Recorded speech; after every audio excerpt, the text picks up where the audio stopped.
Friend, welcome to my YouTube channel. हम आज बात करने जा रहे हैं भारतीय संविधान की प्रस्तावना या उद्देशिका। सबसे पहले बात हम जानेंगे प्रस्तावना उद्देशिका। बहुत बोरिंग चैप्टर लगता है ये वाला सबको, लेकिन हम आज ऐसे पढ़ेंगे कि आज के बाद सबको क्लियर हो जाएगा। अगर एक बार में नहीं क्लियर हो रहा है तो दोबारा वीडियो देख लीजिएगा। अब बात करते हैं प्रस्तावना या उद्देशिका। बढ़िया टॉपिक है, इंटरेस्टिंग टॉपिक है अगर सही से पढ़ते हैं तो। सबसे पहले बात करेंगे प्रस्तावना। तो प्रस्तावना का दूसरा नाम क्या है? उद्देशिका है। तो जो प्रस्तावना है, सबसे पहला पॉइंट जो है, पॉइंट वाइज पढ़ते हैं। तो सबसे पहला पॉइंट है, प्रस्तावना को भारतीय संविधान की आत्मा कहा जाता है। दिमाग में याद रख लो कि जो भारतीय संविधान की प्रस्तावना है उसको भारतीय संविधान की आत्मा कहा जाता है। याद रखना, भारतीय संविधान की आत्मा किसे कहा जाता है? प्रस्तावना को। और कहीं कहीं होता है कुंजी। कुंजी मतलब जो समझते हो की, तो कुंजी जो होती है, तो भारतीय संविधान जो है प्रस्तावना उसकी कुंजी भी होती है और आत्मा भी कहा जाता है। तो ये दो पॉइंट याद रखना। तो भारतीय संविधान की जो प्रस्तावना है उसे भारतीय संविधान की कुंजी या भारतीय संविधान की आत्मा कहा जाता है। अब बात आती है बेरुवारीवाद। देखो दो वाद थे, एक बेरुवारीवाद था और दूसरा कौन सा वाद था? केशवानंद भारतीवाद। तो इसमें अंतर क्या था? तो पहले देखो जो क्या था कि पहले उद्देशिका जो प्रस्तावना थी उसे संविधान का अंग ही नहीं माना जाता था। मतलब पहले कहा गया था कि जो प्रस्तावना है वो संविधान का अंग नहीं है। तो लेकिन उसमें से देखो किसने कहा था? जो बेरुवारीवाद था। तो बेरुवारीवाद में सर्वोच्च न्यायालय ने कहा कि उद्देशिका संविधान का अंग नहीं है। मतलब जो बेरुवारीवाद में सर्वोच्च न्यायालय मतलब सुप्रीम कोर्ट ने कहा था कि उद्देशिका संविधान का अंग नहीं है। लेकिन जब केशवानंद भारतीवाद आया तो केशवानंद भारतीवाद में कहा गया कि उद्देशिका संविधान का अंग है। मतलब बेरुवारीवाद में कहा गया कि उद्देशिका संविधान का अंग नहीं है। मतलब पहले यही माना जाता था कि प्रस्तावना जो है वो संविधान का अंग नहीं है, लेकिन जैसे ही केशवानंद भारतीवाद आया तो उद्देशिका संविधान का अभिन्न अंग है, बता दिया गया। अब अगला पॉइंट है, इसके शब्दों को संशोधन करके हटाया नहीं जा सकता है। मतलब जो प्रस्तावना है तो प्रस्तावना के शब्दों को संशोधन करके नहीं हटाया जा सकता है। मतलब इसमें ऐड तो किया जा सकता है, ऐड किया भी गया है, 3 वर्ड ऐड किए गए हैं, उनके बारे में बात करते हैं। लेकिन जो वर्ड लिखे गए हैं उनको संशोधित नहीं किया जा सकता है, वो लिखे रहेंगे। तो ये बात है जो प्रस्तावना की। तो प्रस्तावना हमारे भारत जो संविधान है उसकी कुंजी आत्मा कहा जाता है। पहले संविधान को अंग नहीं माना जाता था, लेकिन बेरुवारीवाद में बताया गया था कि संविधान का अंग है ही नहीं। लेकिन केशवानंद भारतीवाद आया था उसमें उद्देशिका को संविधान का भिन्न अंग माना गया। अब अगला पॉइंट था हमने इसको इसके शब्दों को संशोधन करके हटाया नहीं जा सकता है। अब अगला पॉइंट आता है कि 42वें संविधान संशोधन। जो 42वां संविधान संशोधन था, तो 42वें संविधान संशोधन के द्वारा उद्देशिका में 3 वर्ड जोड़े गए। 3 वर्ड कौन कौन से थे? इंपॉर्टेंट है, समाजवादी, पंथनिरपेक्ष और अखंडता। तो समाजवादी, पंथनिरपेक्ष और अखंडता शब्द को 42वें संविधान संशोधन 1976 में जोड़ा गया। तो सब याद रखना कि जो 42वां संविधान संशोधन हुआ था तो उसका वर्ष कितना था? 1976। और याद रखना 1976 में इंदिरा गांधी की सरकार थी और इस समय भारत में आपातकाल लागू थे। हम किसी दिन आपातकाल के बारे में बात करेंगे, पूरे लेक्चर बताएंगे आपातकाल के बारे में पूरा विस्तार से। तो पहले हम आज जानते हैं प्रस्तावना, तो अगर उसको बताएंगे तो फिर ज़्यादा बड़ा टॉपिक हो जाएगा। तो इसीलिए तो इतना जान लो कि 1976 में जो 42वां संविधान संशोधन था तो सरकार किसकी थी? इंदिरा गांधी की। और उस टाइम पर भारत में आपातकाल लगा था। ठीक है ना। अब बात करते हैं, और ये कहा जाता है कि उस टाइम जो आपातकाल लगाया गया था तो इंदिरा गांधी ने सिर्फ फ़ोन करके लगा दिया था। मतलब कैबिनेट मंत्रियों को कोई रोल ही नहीं था वहाँ पर। मतलब उन्होंने राष्ट्रपति को फ़ोन किया और आपातकाल लगवा दिया गया। ठीक है, आगे बात करते हैं। अब देखते हैं यहाँ पर, तो ये अगला पॉइंट है तुम्हारा कि ये इतना तो पढ़ लिया संविधान के बारे में, किसे मतलब संविधान का प्रस्तावना क्या क्या है, किसने क्या कहा, मतलब कौन संशोधन हुआ। अब बात करते हैं संविधान की जो प्रस्तावना है उसके बारे में फुल डिटेल में। तो सबसे पहले बात देखो, ये पूरी प्रस्तावना है, एक बार पढ़ लेना। हम थोड़ी देर वीडियो पूछ करके, लेकिन हम बात करते हैं महत्वपूर्ण बिंदुओं की, किसमें वर्ड के मतलब क्या है। ठीक है ना। तो सबसे पहले वर्ड आता है हमारा हम भारत के लोग। हम भारत के लोग। तो हम भारत के लोग का मतलब क्या होता है? ये शब्द भारतीय संविधान का स्रोत को दर्शाता है। देखो कोई भी देश हो, अगर वहाँ के लोग अगर लोग नहीं है तो देश माना ही नहीं जाएगा, चाहे चाहे वहाँ पे ज़मीन हो, चाहे रहने के लिए वातावरण हो, लेकिन अगर वहाँ पे लोग नहीं बसे हैं तो उसको देश हम नहीं कह सकते। तो हम भारत के लोग, तो मतलब ये भारतीय संविधान के स्रोत को दर्शाता है। ये जो शब्द है हम भारत के लोग, ये भारतीय संविधान के स्रोत को दर्शाता है। और जो ये शब्द है ये अमेरिका के संविधान से लिया गया है। मतलब जो हम भारत के लोग हैं ये अमेरिका के संविधान से लिया गया है। अब बात आती है कि अगला वर्ड, तो हम भारत के लोग भारत को एक संपूर्ण प्रभुत्व संपन्न, देखो अब अगला वर्ड आया है संपूर्ण प्रभुत्व संपन्न, इंपॉर्टेंट वर्ड है, याद रखना। हम भारत के लोग भारत को एक संपूर्ण प्रभुत्व संपन्न, अभी एक बार हम पूरे वर्ड की चर्चा कर लेते हैं, उसका एक बार पढ़ लेंगे हम। तो अब भारत को एक संपूर्ण प्रभुत्व संपन्न, तो इसका मतलब क्या है, इसका मतलब क्या होगा कि प्रभुत्व मतलब प्रभुता, प्रभुत्व मतलब प्रभुता, तो मतलब भारत अब एक संप्रभु होगा। इसका मतलब क्या हुआ कि पहले क्या था, जब आज़ादी मिली थी तो आज़ादी से पहले, आज़ादी कब मिली थी, 15 अगस्त 1947, तो 15 अगस्त 1947 से पहले भारत संप्रभु नहीं था। मतलब भारत में, भारत को जो कंट्रोल कर रहा था वो कौन कर रहा था, ब्रिटिश सरकार। कौन कर रहा था, ब्रिटिश सरकार। तो ब्रिटिश सरकार भारत कंट्रोल कर रही थी, लेकिन आज़ादी के बाद भारत खुद संप्रभु होगा। मतलब उसके ऊपर कोई भी विदेशी शक्ति नियंत्रित नहीं करेगी, मतलब उसको कोई विदेशी शक्ति नियंत्रित नहीं करेगी, किसको, भारत को। तो हम भारत के लोग भारत को एक संपूर्ण प्रभुत्व संपन्न समाजवादी, समाजवादी मतलब कोई भी साधन हो, अगर पूंजी हो, वो संपूर्ण समुदाय के द्वारा नियंत्रण प्राप्त हो। मतलब किसी भी साधनों में, पूंजी में सपूर्ण समुदाय के द्वारा क्या हो, उसमें नियंत्रण हो। मतलब स्वामित्व का समर्थन हो, मतलब सभी को समान रूप से देखा, मतलब सभी को समान रूप से नियंत्रण हो सभी चीज़ों में, तो समाजवादी है। अगला वर्ड आता है पंथ निरपेक्ष। पंथ निरपेक्ष मतलब क्या है, देखो अभी हमने बात की थी समाजवादी, पंथ निरपेक्ष और अखंडता, तो देखो दो शब्द यहीं मिल गए, समाजवादी और पंथ निरपेक्ष। अखंडता भी आगे है, अखंडता की भी हम बात करते हैं, देखो ये अखंडता है। तो देखो समाजवादी, पंथ निरपेक्ष ये दोनों जो है 42वें संविधान संशोधन 1976 के द्वारा प्रस्तावना में जोड़े गए हैं। तो पंथ निरपेक्ष के बारे में जानते हैं हम। तो पंथ निरपेक्ष मतलब क्या होता है, तो पंथ निरपेक्ष, देखो तुमको पता हो जाए कि भारत में बहुत सारे धर्म निवास करते हैं, तो उसी अनुसार पंथ निरपेक्ष शब्द का जो अर्थ निकलता है, तो ऐसी राज्य की स्थापना की जाए जो सभी धर्मों का समान आदर करे। मतलब किसी भी धर्म के साथ भेदभाव ना हो, उसका मतलब होता है पंथ निरपेक्ष। आगे है लोकतंत्रात्मक गणराज्य बनाने के लिए। तो सबसे पहले बात हम जानते हैं लोकतंत्रात्मक गणराज्य क्या है।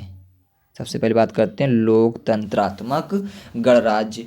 तो देखो लोकतंत्रात्मक गणराज्य की बात करते हैं, तो देखो लोकतंत्रात्मक गणराज्य शब्द का प्रयोग करके यह स्पष्ट किया गया कि भारत का जो संविधान है भारत में लोकतंत्र और गणराज्य की स्थापना करता है। मतलब लोकतंत्र बनाता है और एक गणराज्य बनाता है। इसमें जो गणराज्य वर्ड है ये बहुत इंपॉर्टेंट है। गणराज्य वर्ड का मतलब बहुत इंपॉर्टेंट है, शायद सब लोग ना जानते हो। तो गणराज्य शब्द का जो शाब्दिक अर्थ है, जो मतलब है, मतलब क्या है कि ऐसे राष्ट्राध्यक्ष से जो निर्वाचित होता है तथा उसका आनुवंशिक सत्ता न हो। इसका मतलब क्या हो गया कि जो राष्ट्र अध्यक्ष हो, राष्ट्र अध्यक्ष निर्वाचित हो जाए और उसकी पदवी उसका बेटा ले ले, ऐसा बिल्कुल नहीं है। मतलब जो उस पद के लायक होगा वही उस पद पर बैठेगा। मतलब पहले क्या होता था कि राजा महाराजाओं के ज़माने में कि मतलब कि राजा का बेटा राजा बन जाता था, लेकिन यहाँ पे ऐसा नहीं है, राजा का बेटा राजा नहीं होगा। मतलब क्या है, जो उसके काबिल होगा, जो उसके हकदार होगा, वही उसका असली मालिक होगा, मतलब उसी पे बैठ सकेगा। मतलब सुपर 30 में भी देखा होगा कि राजा का बेटा राजा नहीं होता है। तो अब भारत संविधान में राजा का बेटा राजा नहीं होगा। अब आगे बात आती है न्याय की। देखो लोकतंत्रात्मक, रिपीट करते हैं, लोकतंत्रात्मक गणराज्य बनाने के लिए तथा समस्त नागरिकों को, अब न्याय की बात आती है। न्याय 3 प्रकार के भी दिए हैं, सामाजिक, आर्थिक और राजनीतिक न्याय। तो यहाँ पर हम रुकते हैं थोड़ा सा। सबसे पहली बात, कौन सा न्याय, सामाजिक, दूसरा आर्थिक और तीसरा राजनीतिक। देखो पेपर में कभी ऐसा भी आ सकता है कि क्रम बताओ, क्रम मतलब किसका, न्याय का। तो याद करो आ रा, शारा, शारा तो याद ही कर सकते हो, तो सारा।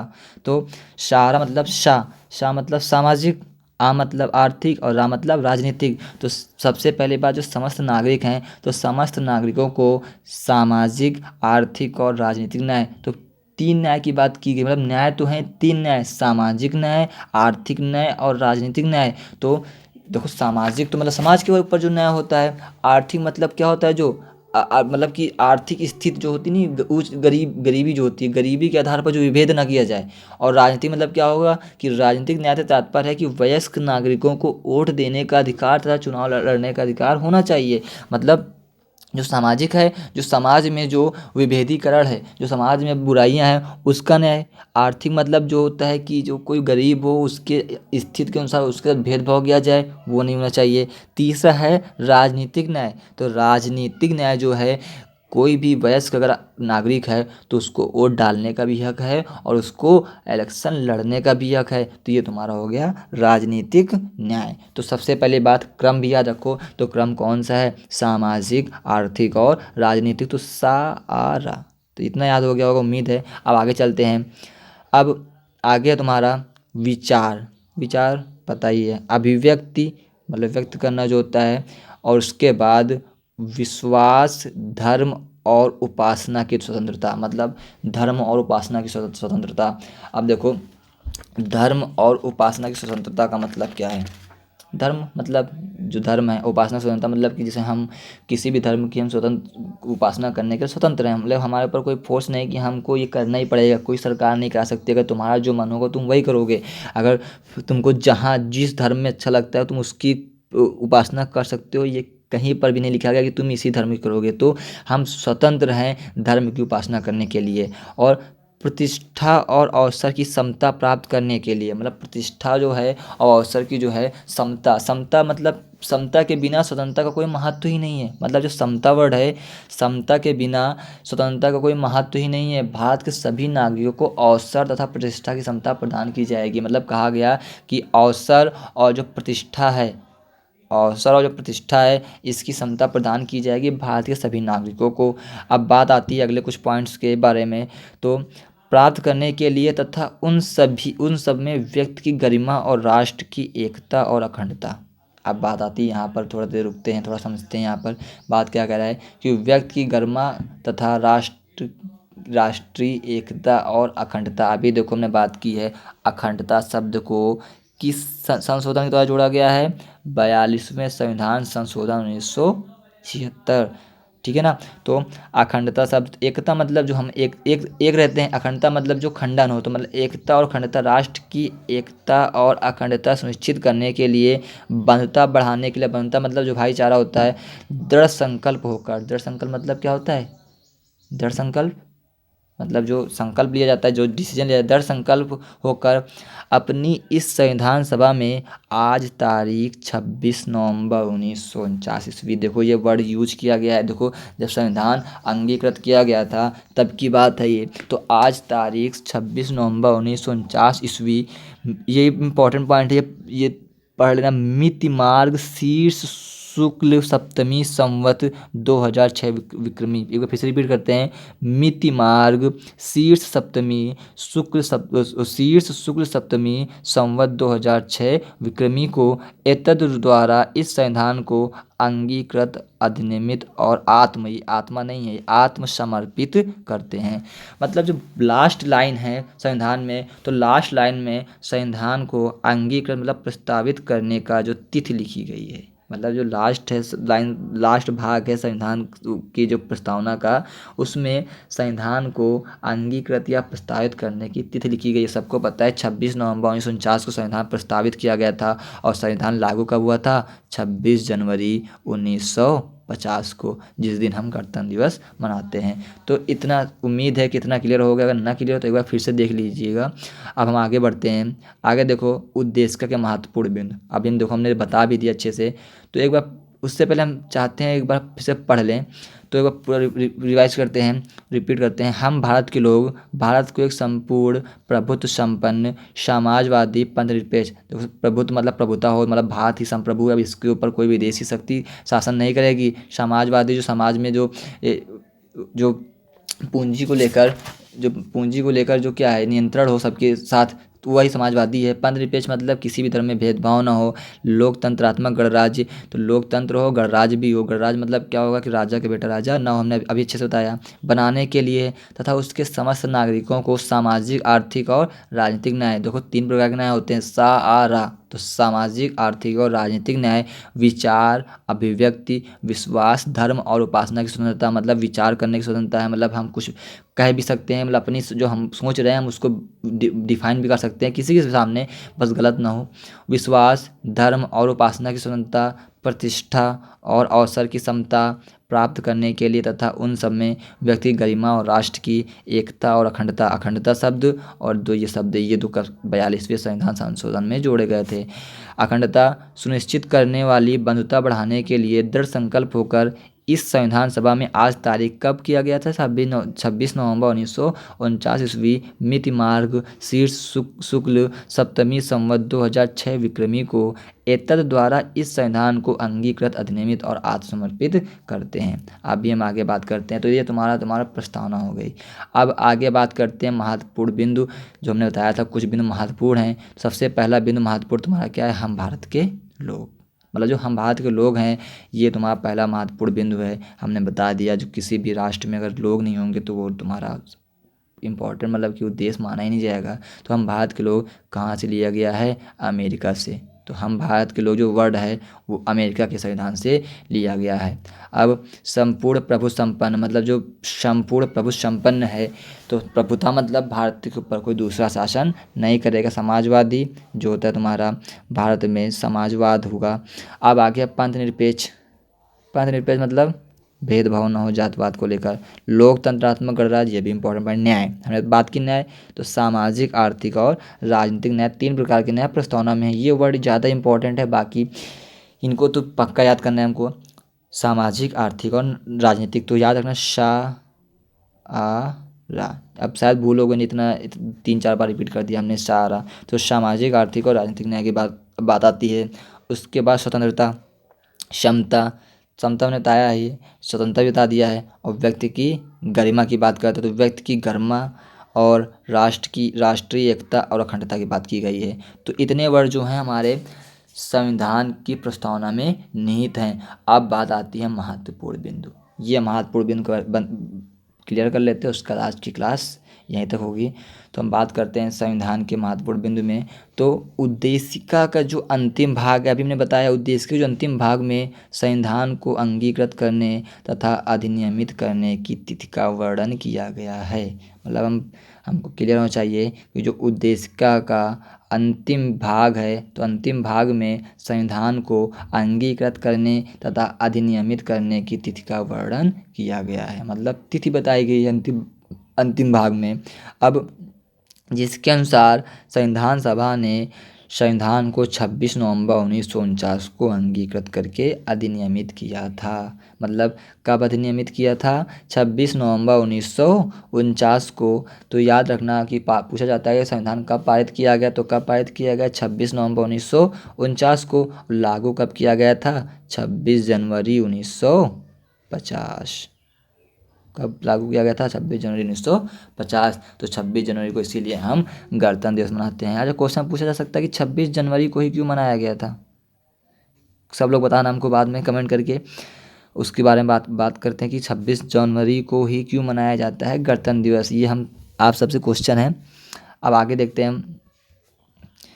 26 नवंबर 1949 को 16 अनुच्छेदों को लागू कर दिया गया था। ये पूछा जाता है कि कितने अनुच्छेदों को लागू किया गया है, तो 16 अनुच्छेदों को लागू किया गया था। कब? 26 नवंबर 1949। लेकिन बात याद रखना कि 26 नवंबर 1949 को संविधान लागू नहीं हुआ था। संविधान 26 जनवरी को ही लागू हुआ था, लेकिन 26 नवंबर 1949 को 16 अनुच्छेदों को लागू कर दिया गया था भारतीय संविधान में, याद रखना।